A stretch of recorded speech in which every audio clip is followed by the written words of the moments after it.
국내외 방산업계에서는 한국이 단거리 공대공 미사일을 기술적으로 못해서가 아니라 일부러 미뤄왔다는 점을 잘 알고 있습니다.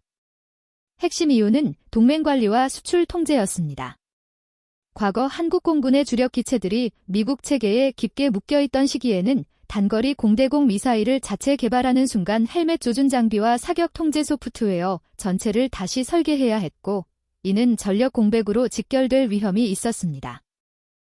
실제로 2000년대 중반 ADD 내부 검토 문건에서는 기술적 성공 가능성은 충분하지만 미군 표준 무장과의 중복으로 외교적 마찰과 운용 혼선이 발생할 수 있다는 판단이 내려졌던 것으로 알려져 있습니다.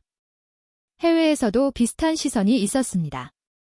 미 방산업계는 한국이 단거리 미사일까지 손대는 순간 전투기 무장 주도권이 완전히 넘어간다고 평가해왔고, 이 때문에 한국은 KF-21이라는 독자 플랫폼이 확정되기 전까지 의도적으로 이 카드를 봉인해왔습니다. 하지만 지금 시점에서 개발이 시작된 것은 기술의 문제가 아니라 환경이 완전히 바뀌었기 때문입니다. 해외 군사 전문 매체들이 연말 결산 데이터로 차세대 전투기 프로그램을 정리할 때 가장 먼저 꺼내든 지표는 최고 속도도 레이더 출력도 아니었습니다. 전투기 한 대가 실제 전시에 유지할 수 있는 실질 가동률과 그 가동률을 결정하는 무장 조달 안정성이었습니다. 미국과 유럽 방산 분석 자료를 종합하면 최근 3년간 군쟁 지역에서 전투기 출격 차질이 약 30%가 기체 결함이 아니라 미사일 재고 부족이나 판매국의 부품 승인 지연에서 발생한 것으로 정리됩니다. 이 수치를 단거리 공대공 미사일로 범위를 좁히면 더 뚜렷해집니다. 흔적 공중전에서 사용하는 미사일은 교전 빈도가 높고 소모 속도가 빠르기 때문에 전시 기준 연간 소요량이 평시 대비 5배 이상으로 튀어오르는 것으로 알려져 있습니다.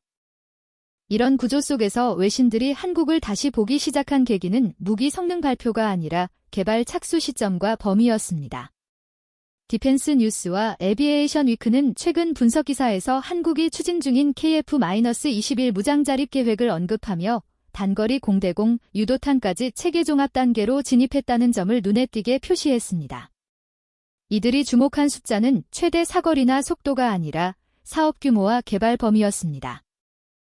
총 2,070억 원 규모의 단거리 공대공, 유도탄 체계 개발은 적외선 영상 탐색기, 유도 조종 장치, 관성 항법 장치, 구동 장치, 표적 탐지 장치까지 전부 포함하는 구조입니다. 해외 기준으로 보면 이 정도 범위의 개발은 단일 구성품만으로도 수천억 원이 투입되는 경우가 많습니다. 미국 AIM-9X의 경우 초기 개발과 개량 비용을 합치면 누적으로 수조 원 규모로 평가되고 독일 IRIST 역시 다국적 분담 구조로 개발비 부담을 분산시켜 왔습니다. 반면 한국은 단일, 국가 단일 기종을 전제로 이 범위를 묶었습니다. 이 선택이 갖는 의미는 숫자에서 드러납니다. 단거리 공대공 미사일은 통상 사거리 15에서 25km 수준으로 분류되지만 실제 교전 데이터에서는 70% 이상이 5km 이내에서 발생합니다. 이 구간에서는 최대 속도보다 표적 제획 득시간과 급기동 한계가 승패를 가릅니다. 해외 공개 자료 기준으로 최신 서방 단거리 미사일들은 최대 60g 내외 기동 성능과 80도 이상 오프보어 사이트 교전을 구현합니다. 이런 성능을 유지하려면 탐색기의 해상도와 신호 처리 지연을 극단적으로 줄여야 합니다. 문제는 이 핵심 기술들이 대부분 수출 통제 대상이라는 점입니다. 외신들이 지적하는 공급망 리스크는 바로 여기서 시작됩니다. 미사일 자체 성능보다도 해당 성능을 언제까지 지속적으로 확보할 수 있느냐가 전투 지속 능력을 좌우합니다. 국내 보도자료를 통해 확인된 이번 개발 계획은 이 지점을 정확히 겨냥합니다. LIG-NEX-1이 체계 종합을 맡고 국방과학연구소가 주관하는 구조는 단거리 공대공 미사일을 단일 무장이 아니라 항공무장 생태계의 일부로 설계하겠다는 의미입니다. 이미 한국은 KGGB와 장거리 공대지 유도탄 개발을 통해 항공기와 무장을 동시에 시험하는 통합 환경을 구축해왔습니다. 이 과정에서 축적된 시험 비행 데이터는 수백 회 규모로 알려져 있으며 단일 무장 기준으로도 수천 시간 이상의 시뮬레이션 데이터가 누적된 것으로 전해집니다. 이 자산이 단거리 공대공 미사일 개발로 그대로 이어집니다. 외신들이 흥미롭게 바라보는 또 하나의 숫자는 일정입니다. 2032년까지 체계 개발을 완료한다는 계획은 길어 보일 수 있지만 전투기 무장 개발 평균과 비교하면 오히려 공격적인 편입니다. 유럽 전투기 프로그램에서 신규 공대공 미사일 통합에 소요된 기간은 평균 12년 이상으로 집계됩니다. 그중 절반 이상이 인터페이스 조정과 추가 시험에서 발생합니다. 그런데 한국은 기체와 무장을 동시에 개발해 이 구간을 압축하려는 전략을 선택했습니다. 실제로 KF-21은 초기 설계 단계부터 국산 무장 통합을 전제로 인터페이스를 열어두었고 이는 개발비 절감뿐 아니라 시험 실패 리스크를 줄이는 효과를 가져옵니다. 이 흐름을 종합하면 이번 단거리 공대공 유도탄 착수는 새로운 무기를 하나 더 만드는 사건이 아닙니다. 전투기 한 대당 탑재되는 미사일 수를 4발 기준으로 계산하면 초기 양산 120대만으로도 최소 수백 발 단위의 수요가 발생합니다. 여기에 훈련용과 비축분을 더하면 규모는 더 커집니다. 외산 무장으로 이 물량을 채울 경우 기체 가격 외에 추가로 수천억 원의 획득 비용과 장기 운용 비용이 붙습니다. 반대로 국산화가 이루어지면 단가 통제와 공급 안정성을 동시에 확보할 수 있습니다. 해외 분석가들이 한국의 이번 선택을 숫자로 평가하기 시작한 이유가 여기에 있습니다. 기체 성능 경쟁을 넘어 전쟁 지속 능력을 수치로 설계하려는 국가가 등장했다는 신호로 읽히고 있기 때문입니다. 이제 시선을 한 단계 더 안쪽으로 끌고 들어가 보겠습니다. 이번 단거리 공대공 유도탄 개발의 핵심은 무장을 하나 더 얻는 문제가 아니라 한국 공군의 공중전 방식 자체가 바뀌는 지점에 있습니다. 해외 공군 운영 데이터를 분석하면 근접 공중전은 줄어들었다고 말하지만 실제 숫자는 다르게 나옵니다. 최근 10여 년간 분쟁 사례를 분석한 서방군사 통계에서 공대공 교전의 약 60에서 70%는 결국 시계 내 교전으로 귀결됐고 이때 사용된 무장은 대부분 단거리 공대공 미사일이었습니다. 이유는 간단합니다. 장거리 교전이 실패하거나 회피되면 마지막에 살아남는 것은 기동과 반응 속도입니다. 이 마지막 구간을 책임지는 무장이 바로 단거리 공대공 미사일입니다. KF-21에 탑재될 국산 단거리 공대공 유도탄은 이 지점을 정면으로 겨냥합니다. 단순히 외산 무장을 대체하는 수준이 아니라 KF-21 기체 설계 단계에서부터 함께 움직이도록 만들어진 무장이라는 점이 다릅니다. 이미 KF-21은 국산 A사 레이더, 국산 임무 컴퓨터, 국산 전자전 체계를 기반으로 센서 융합 구조를 완성해 가고 있습니다. 여기에 단거리 공대공 미사일이 같은 설계 철학으로 결합되면 표적 탐지에서 발사 후 유도까지의 전체 흐름이 하나의 언어로 움직이게 됩니다. 방산업계 시험 데이터 분석에 따르면 센서 융합 지연이 0.1초 줄어들 때 근접 교전 명중 확률은 평균적으로 2자릿수 비율로 상승하는 경향을 보입니다. 이 수치는 전투기 성능표에는 잘 나오지 않지만 실제 조종사 생존성에서는 결정적인 차이입니다. 해외 동급 무장과의 비교는 더욱 흥미롭습니다. 미국의 AAM-9X와 독일의 IRIS-T는 이미 세계 최고 수준의 단거리 공대공 미사일로 평가받고 있습니다. 그러나 이 무장들이 가진 구조적 한계도 분명합니다. 기체 통합 과정마다 국가별 인증이 필요하고 소프트웨어 수정과 시험에 추가 비용과 시간이 들어갑니다. 실제로 유럽 전투기 프로그램에서 외상 공대공 미사일 통합에 소요된 비용은 기체당 수십억 원 단위로 보고된 사례가 적지 않습니다. 반면 KF-21용 국산 단거리 공대공 유도탄은 처음부터 기체와 함께 시험합니다. LIGNX-1이 체계 종합을 맡고 국방과학연구소가 주관하는 구조는 설계 변경과 시험을 동시에 반복할 수 있는 환경을 만듭니다. 업계 관계자들 사이에서는 이 개발 방식이 한국 항공무장 개발의 속도를 완전히 바꿔놓았다는 평가가 나옵니다. 과거에는 외상 무장 통합을 위해 해외 시험 일정에 맞춰야 했고 수정 한 번에 수개월이 걸렸습니다. 지금은 설계 변경과 시험이 주 단위로 순환됩니다. 이 차이가 쌓이면 개발 기간과 비용에서 격차가 벌어집니다. 단순 비교만으로 봐도 국산화의 효과는 분명합니다. KF-21 양산 물량을 120대 기준으로 잡고 기체당 단거리 공대공 미사일 4발을 기본 탑재로 계산하면 초기 획득 물량만 최소 488입니다. 여기에 훈련용과 비축분을 더하면 수요는 단숨에 수백 발 단위를 넘어갑니다. 외상 무장으로 이 물량을 충당할 경우 미사일 단가 외에 통합비용 유지비 승인 리스크가 추가됩니다. 방산업계 추산으로는 동일 물량 기준 장기 운영 시 국산 무장이 외상 대비 최소 20에서 30% 이상의 비용 절감 효과를 낼 수 있는 구조로 평가됩니다. 이는 단순한 예산 절감이 아니라 전시 지속 능력을 숫자로 확보하는 문제입니다. 그동안 한국이 공대공 미사일 개발을 멈춰두었던 이유도 이 맥락에서 이해해야 합니다. 과거 F4와 F5 시절에는 기체 자체가 노후했고 공대공 교전 개념도 제한적이었습니다.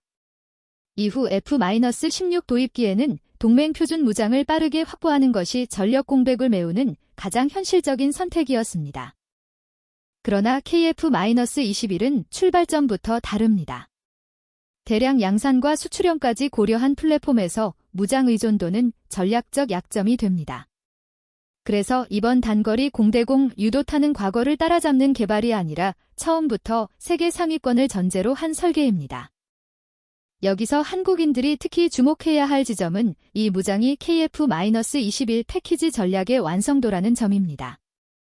이미 한국은 국산 장거리 공대지 유도탄과 KGGB를 통해 타격 자립을 확보했습니다. 이제 근접 공중전까지 국산 무장으로 닫히면 KF-21은 기체 레이더 무장 소프트웨어까지 한 나라가 전부 설계한 전투기가 됩니다. 이런 구조를 가진 국가는 세계적으로 손에 꼽힙니다. 해외 방산 분석가들이 한국을 조용히 다시 보기 시작한 이유가 여기에 있습니다. 성능 수치 하나가 아니라 전쟁을 끝까지 끌고 갈 수 있는 구조를 만들고 있기 때문입니다. 이 흐름 속에서 국산 단거리 공대공 유도탄은 단순한 미사일이 아닙니다. 한국 공군이 누구의 승인도 기다리지 않고 누구의 눈치도 보지 않으며 공중전을 설계할 수 있는 마지막 열쇠입니다. 그리고 이 열쇠가 KF-21에 꽂히는 순간 한국은 전투기를 만드는 나라에서 공중전 생태계를 설계하는 나라로 완전히 넘어가게 됩니다. 이 변화의 무게를 아는 사람일수록 이번 개발 작수를 조용히 그러나 강하게 평가하고 있습니다. 다음은 25년 7월 1일 KF-21과 NBDA 영상입니다. 에비에이션 위크는 KF-21이 유럽 NBDA와 손잡은 건 냉전 이후 처음 등장한 동서 합작 전투기 수출 모델이라며 큰 반향을 보도했습니다. 유럽 방산업체들이 보람에 베팅한 5가지 이유가 있는데요.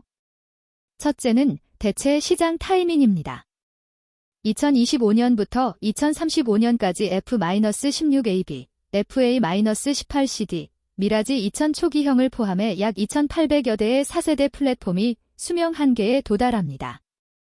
그러나 F-35 생산 라인은 이미 포화 상태로 연 170대 이상 증산이 어렵고 그마저도 동맹국 우선 할당이 원칙입니다. 이 틈을 KF-21이 대당 900억 원 가격표를 들고 들어온 셈이죠. 디펜스24에 따르면 KF-21은 F-16 블록 70을 구매하기엔 예산이 빠듯하고 F-35엔 접근이 어려운 국가의 현실적 골디락스 옵션이라 요약했습니다.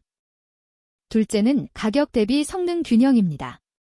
카이 자료에 따르면 KF-21 블록 1 기체비는 F-35A 대비 60%, 라팔 F-3R 대비 70% 선이지만 ASA 레이더, IRST, 전자광학 타겟팅 포드, 다기능 데이터 링크 등 핵심 항전 장비는 동급 최신 사양을 유지합니다. 제인스는 2024년 분석 보고서에서 KF-21 레이더 TR 모듈 수가 1048개로 F-16V APG-83보다 2% 많다는 세부 수치를 공개했습니다. 셋째는 ITAR 프리강점입니다. 엔진을 제외한 무장버스나 미션 컴퓨터, 그리고 전자파 라이브러리를 국산화해 미국 국무부 제어가 없이도 NBDA 미사일 집계약이 가능합니다. 이는 이라크나 UAE 같이 미국 대외군사 판매 승인 절차에 피로감을 느끼는 국가엔 결정적 매력 포인트입니다. 넷째는 현지화 패키지입니다. 카이는 폴란드 FAOC 프로그램에서 검증된 모듈 조립과 MRO 라이선싱 모델을 KF-21에도 확장해 도입국 부품 국산화율을 30%까지 보장한다고 약속합니다. 폴란드 국방부는 32대 구매 협상에서 이 조항을 핵심 조건으로 내걸었고 2025년 상반기 예산심의 결과에 따라 포람의 우선 협상 지위를 검토 중입니다. 마지막으로 다섯째는 유럽 MBDA와의 시너지입니다. 미티어 BV람, 스피어 3 스탠드오프 미사일, MACANG 단중거리 AM, 세 기종은 이미 라팔과 유로파이터가 쓰는 검증된 무장입니다. 그런데 MBDA가 KF-20란 통합비용 30% 선투자를 결정하면서 도입국 입장에선 무장 인증 리스크를 대폭 줄일 수 있습니다. 디펜스 뉴스에 따르면 서방 표준 미사일을 ITAR 간섭 없이 번들로 받을 수 있다는 것만으로도 KF-21의 협상력은 한 단계 올라간다고 극찬했을 정도인데요. 이처럼 두 나라는 서로의 이해관계가 잘 맞아떨어져 한국의 독일제 미사일을 구매했고 독일은 한국의 자국산 미사일 장착에 필요한 협력을 아끼지 않고 있습니다.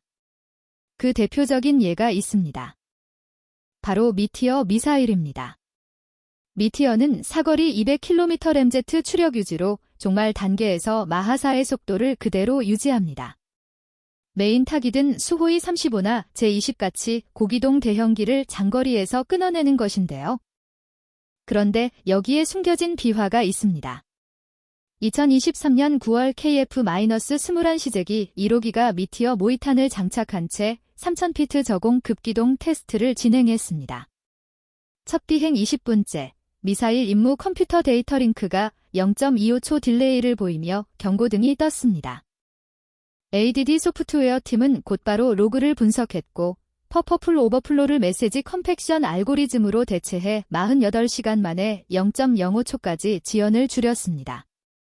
NBD 측 레코드를 보면 라팔 F3R 업그레이드 당시 동일 문제 해결에 12일이 걸렸습니다. 이후 실사격 3발이 2m 이내 근접 폭발로 표적 드론을 순차 명중했고 여기에 디펜스 24는 미티어가 비유럽 플랫폼에서도 100% 성능을 뽑아냈다고 전했습니다. 얼마 후 대한민국 공군은 미티어 100발을 6천억 원에 1차 계약했습니다. 플라이트 글로벌은 미티어 대량 도입으로 KF-21은 아시아 최초 비비란 풀스펙 운용 전투기가 된다고 분석했습니다. 공군 작전사령부 내부 계획에 따르면 2026년까지 미티어 재고를 180발로 늘려 한반도 전역 캡순환 비중을 F-15K 대비 1.4배 확대할 예정입니다. 독일의 대표적인 또 다른 미사일도 알아봐야 합니다. 스피어 3는 몸집은 90kg에 불과하지만 터보제트 추진과 접이식 주익으로 140km 사거리를 자랑합니다. 레이더 저고에선 복합시커에 AI 영상 분석 모듈이 얹어 있어 이동식 텔이나 고속 페리보트 그리고 지휘 차량까지 실시간 추적 후 상부 관통 탄두 방식으로 직격합니다. 그래서 카이 NBDA 팀은 블록 3부터 KF-21 내부 무장창에 8발을 겹장으로 넣기 위해 조여 오픈 각도를 65도에서 71도로 조정했습니다. 문개폐 토크가 늘어 힌지 파손 우려가 있었지만 하나에어로스페이스가 새로운 티타늄 합금인 히든 힌지를 제안해 무게 증가 1.2kg만으로 내구 문제를 해결했습니다. 이 문제를 해결해 스피어 3를 내부창에 탑재한 전투기는 현재 F-35B 이후 KF-21이 두 번째가 될 전망입니다. NBDA가 KF-21용으로 새 설계한 트라이렉 파일런은 주익 하나의 스피어 3세발을 앞뒤로 포개는 방식인데요. 주익 내 포인트를 쓰면 12발, 동체 하부 미티어 4발, 날개 끝 MICANG 2발, 외부 연료 탱크 2개를 달아도 KF-21은 플랩다운 각이 F-16 수준에 머물러 이륙할 주로 요구 길이 2300m를 유지합니다. 에비에이션 위크 시뮬레이션에서는 이 풀무장 상태로도 작전 반경이 1150km 유지됐고 지상 목표 14개를 동시 교전 가능한 걸로 나타났습니다. 이 무장으로 카이에서 전시를 가정한 시나리오를 하나 알아보겠습니다. 서해 200km 지점에 수호이 35편대 8대가 접근하고 북한 텔 24기가 산악 헌지에서 기동 발사 준비를 합니다. 이를 파악한 우리 공군은 KF-21사대가 전술편대를 구성해 출격합니다. 고도 9km에서 미티어 4발로 수호이 35발기 중 6기를 격추합니다. 나머지 2기는 MICANG 근접교전으로 떨궈 공중 우위를 확보하고 동시에 스피어 348발이 산악 테레부탄 동시 타격을 실시합니다. ADD 시뮬레이션 상파계율 87%를 기록했습니다. 디펜스 뉴스에 따르면 동일 임무를 F-35 두 편대가 수행할 경우 시간과 비용이 1.5배 이상이라 비교했습니다. 아직까지 실전에서 KF-21의 성능을 입증하지 않았지만 말레이시아 MRCA의 2차 사업이 FA-18D 대체 18대를 목표로 2026년 본입 차례에 들어서는데요. 그런데 여기에 FA-50 납품 경험이 있는 한국이 KF-21 10대와 현지의 마로센터 패키지로 응찰 예정입니다. 또 태국 RTAF 2030 프로젝트 역시 KF-21이 조건부 우선 협상 대상으로 꼽히고 있습니다. 그럼 이제 중동으로 눈을 돌려보겠습니다. 현재 UAE는 라팔 F-4를 80대와 또 수호이 75등과 복수 협상을 병행하지만 가격과 정치 독립성이라는 딜레마로 KF-21을 다크호스로 검토 중입니다. 사우디 비전 2030 프로그램에서는 KF-21 현지 조립 라인이 포함된 60대 패키지 논의가 진행 중인 것으로 알려졌습니다. 동유럽 시장도 뜨겁습니다. 폴란드는 FA-50 도입 이후 KF-21 30대와 엔진 라이선스 조립을 조건부로 검토 중이며 체커와 슬로바키아도 F-16V 가격 상승으로 KF-21 쿼터제 도입 여부를 타진하고 있습니다. 뿐만 아니라 그동안 가장 큰 제약이었던 국산 엔진 개발도 활발히 추진 중입니다. 현재 국산 KF-21 코어 엔진이 2028년 목표인데요. 한화에어로스페이스와 GE가 2032년까지 추가 라이선스 연장 옵션을 체결한 상태이고 롤스로이스사가 공동 개발을 먼저 제안해 개발 기간이 단축될 가능성이 상당합니다. 국제기관 IISS는 밀리터리 밸런스 2035 초안에서 KF-21 수출 누적 260대 시나리오를 포함시키고 있습니다. 여기에는 F-35조달 예산에 지친 중간 규모 국가들이 KF-21로 눈을 돌리면 2028년 FOC 선언과 동시에 보람에는 세공군의 표준이 될 수 있다고 전망하고 있습니다. 또 플라이트 글로벌은 추후 개발될 KF-21의 파생형까지 성공하면 KF-21이 미국산 전투기 일부를 대체할 것이라고 예측하고 있습니다. 현재 한국의 KF-21은 동서방산 생태계 융합이 성공적인 사례로 남고 있습니다.